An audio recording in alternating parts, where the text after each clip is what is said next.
గురు బ్రహ్మ గురు విష్ణు గురుదేవ మహేశ్వర గురు సాక్షాత్ పరబ్రహ్మ తస్మై శ్రీ గురువే నమః.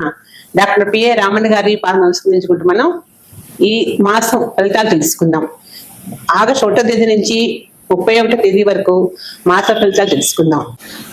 ఎత్కటాక్ష సంపాసన విధం సేవక సకలార్థ సంపద సంతనూతి వచనాంగ మానసే స్వాం మురా హృదయశ్రీ బిదే నమస్తే మహామాయే శ్రీపీఠే స్వరూపీయతే శంఖచక్రదాస్తే మహాలక్ష్మి నమోస్తుతే. మనకి రేపు వచ్చే ఈ నెల జూలై 26 నుంచి శ్రావణ మాసం మొదలవుతుంది. అందరు కూడా శ్రావణ మాసంలో అమ్మవారి పూజలు చక్కగా నిర్వహించుకుంటారు. అందుకే అందరికి కూడా బాగుంటుంది. శ్రావణ గౌరి మంగళ గౌరి నోవులు, శ్రావణ శుక్ర నోవులు చక్కగా ఆచరించండి. అమ్మవారి కృపాకర అందరికీ ఉంటాయి. అందరూ చక్కటి అమ్మవారి శ్లోకాలు స్మరించుకుంటూ అమ్మవారి పూజ చేయండి. ఏ సమస్య వచ్చినా తీరిపోతుంది. అది కూడా కాకుండా శ్రావణ మంగళవారం నాడు శ్రావణ శుక్రను మన శనగలు అందరికీ ఇస్తాం. శనగలకు ఎవరికి గురువు అధిపతి, అందుకని మనకి ఎలాంటి దోషాలు ఉన్నా కూడా తొలగిపోతాయి. శ్రావణ మాసంలో ఏ భయాలు అక్కర్లేదు. శ్రావణ మాసం అంతా కూడా సస్యశ్యామలంగా ఉంటుంది. వర్షాలు పడతాయి, వాతావరణంలో మార్పులు వస్తాయి, చాలా హ్యాపీగా ఉంటుంది. కాబట్టి మహిళలందరూ కూడా చక్కగా కొత్త చీరలు కట్టుకొని నగలు పెట్టుకుని మంచిగా శ్రావణ శుక్రవారాలు శ్రావణ నోములు చేసుకోండి. శ్రావణ మాస శుభాకాంక్షలు తెలియజేస్తున్నాను అందరికీ, మహిళలందరికీ శ్రావణ మాస శుభాకాంక్షలు తెలియజేస్తున్నాను. తప్పకుండా అందరూ ఈ శ్రావణ మాసాన్ని సంకల్పంతో చక్కగా నిర్వహించుకోండి, బాగుంటుంది. అలాగే మనం ఆగస్టు 1వ తేదీ నుంచి 31వ తేదీ వరకు మాసాలు తెలుసుకుందాం. తదుపరి మిథున రాశి. మిథున రాశి వాళ్ళకి గ్రహబలం బాగుంది. ఏం సమస్యలు అంటే ఏమీ లేవు. అన్ని విధాలు కూడా మంచి ప్రయోజనంగా ఉంది, ఉపయోగకరంగా ఉంది. చిన్న చిన్న పరిశ్రమల వాళ్ళకి కూడా బాగా కలిసి వస్తుంది. రాజకీయ నాయకులు మాత్రం అప్రమత్తంగా ఉండాలి. చికాకులు వస్తున్నాయి, మాట కుదరదు, ఒప్పందాలు చేస్తారు, ఒప్పందాలు చేయలేకపోతూ ఉంటారు, ఇబ్బందులు వస్తుంటాయి. ఇవన్నీ కూడా సమస్యలే. ఆరోగ్యంలో కూడా అనుకుని ఇబ్బందులు వస్తుంటాయి. ఆ ఇబ్బందులు పడకుండా జాగ్రత్తగా ఉంటూ ఉండండి. ఎప్పుడైనా సరే ఇబ్బంది వస్తుంది లేగానే ముంజాగ్రత్తగా దాన్ని పరిహారం చేసుకోండి. ఎంతసేపటికి డాక్టర్ దగ్గరికి మెడిసిన్స్ వేసుకుంటూ ఉంటే అది తగ్గలేదు అనుకోండి, దేనివల్ల తగ్గలేదు, ఏ గ్రహం ఇబ్బంది పడుతుంది అని తెలుసుకోవాలి. తెలుసుకొని కనుక చేసినట్లయితే అన్ని విధాలు బాగుంటుంది, ఇబ్బంది అంటూ ఉండదు.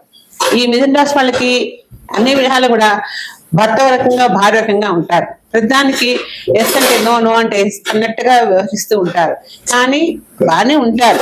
ఉన్నప్పటికీ కూడా ఏదో ఒక సమస్య ఎదురవుతూనే ఉంటుంది. పిల్లలు మాత్రం చదువుల్లో స్లోగా పైకి వస్తారు. అనుకున్నంత గొప్పగా రారు, అనుకున్నంతగా. కానీ గవర్నమెంట్ ఉద్యోగాలు మాత్రం కొంతమంది గ్యారంటీగా వస్తాయి. మంచి ఉద్యోగాలు వస్తే కార్పొరేట్ సంస్థలు సెటిల్ అవుతారు, ఇబ్బంది అంటూ ఉండదు. ఈ రాశి వాళ్ళు నిత్యము సాయిబాబాని పూజ చేసుకోండి. సాయిబారి గ్రంథాన్ని గురు చరిత్ర పారాయణ చేయండి. ప్రతి గురువారం నాడు కనీసం వారం రోజులు చేయండి. ఒక్కసారన్నా సప్తాహం చేస్తాను, దండం పెట్టుకోండి. స్వామివారి ఇల్లు వెళ్ళా మీకు కరుణిస్తారు, ఇబ్బంది అంటూ ఉండదు. అన్ని విధాలా కలిసి వస్తుంది. ఏ దోషం కూడా సాయిబాబా ఈజీగా తీసేస్తారు. కాబట్టి భయపడకుండా మనోధైర్యంగా ముందు నడవండి. ఈ మిథున రాశి వాళ్ళకి ఈ నెలంతా బాగుంది, భయపడకండి. కానీ చేసే పని మీద కూడా బాధ్యతగా చేయండి. బాధ్యత రహితంగా మాత్రం చేయొద్దు. ఏదో చేసాము పని అయిపోవాలని మాత్రం అనుకోవద్దు. ఏ పని సరే బాధ్యతగా చేసినట్లయితే అన్ని విధాలా కలిసి వస్తుంది.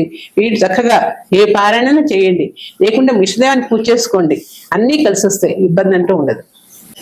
ఈయన ప్రతి రాశి వాళ్ళకి ఏదో ఒక దోషం ఉంది. ఈ 6 రాష్ట్రాల వాళ్ళకి దోషాలు బాగా ఎక్కువగా ఉన్నాయి. మిగిలిన 6 రాష్ట్రాల వాళ్ళకి పర్వాలేదు, బాగానే ఉన్నాయి. దోషాలు ఉన్నప్పటికీ కూడా భయపడకండి, పరిహారం చేసుకోండి. ప్రతి ఒక్కళ్ళకి గ్రహబంధన దోషం, రాహుకే దోషం బాగా నడుస్తున్నాయి.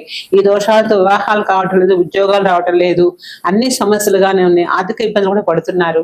ఈ దోషాలకు ప్రతి ఒక్కళ్ళు కూడా రాహుకే దోషానికి శాంతి హోమం చేయించుకోండి, నవగ్రహ శాంతి హోమం చేయించుకోండి.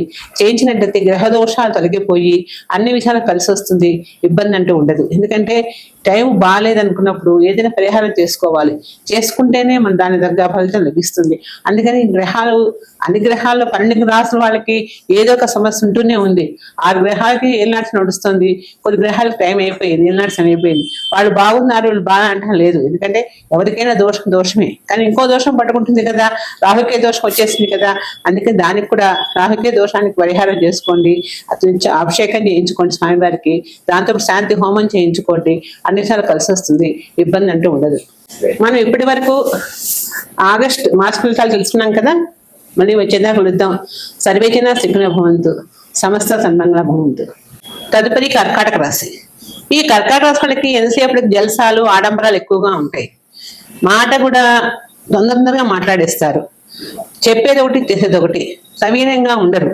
వినయం అనేది ఉన్నప్పటికి కూడా ఎదుట నీటిగా బుట్టలో వేసుకుంటారు, తొందరగా మభ్య పెడుతూ ఉంటారు. ఈ రాశి వాళ్ళకి కొంచెం ఉన్న మొండితనం కూడా అలాగే ఉంటుంది. ప్రతిదీ కూడా పట్టిన పట్టు వదలరు.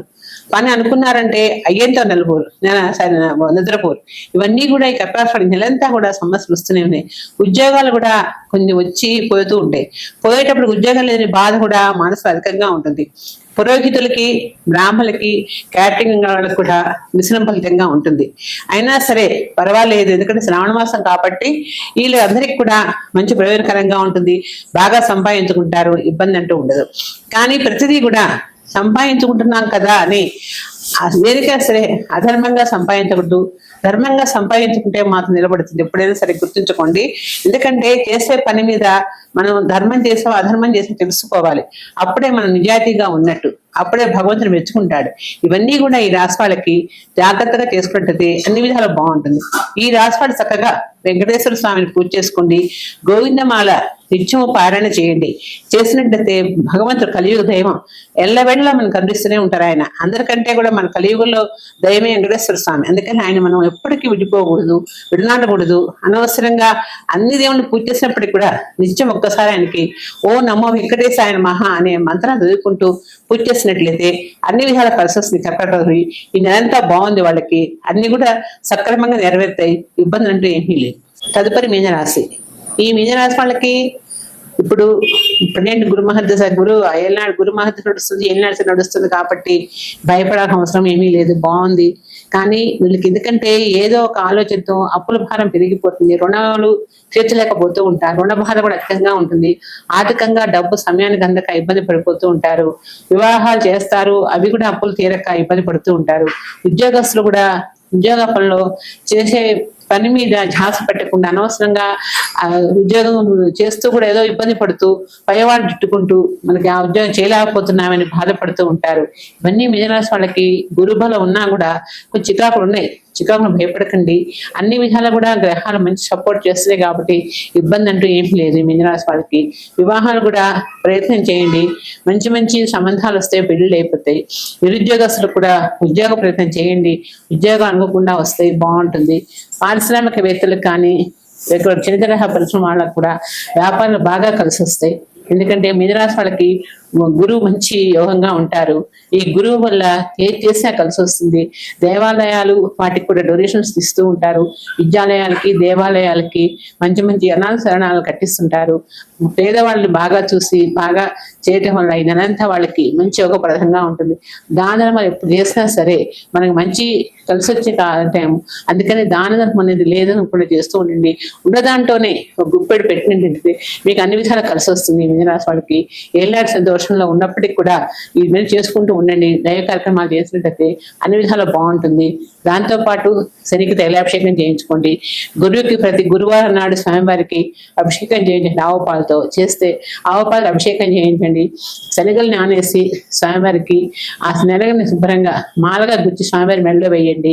వేసినట్లయితే ఏ దోషాలన్నా తొలగిపోతాయి. మీనరాశి వాళ్ళకి ఏ సమస్య వచ్చినా ఈజీగా సాల్వ్ అయిపోతుంది. ఇబ్బంది అంటూ ఉండదు.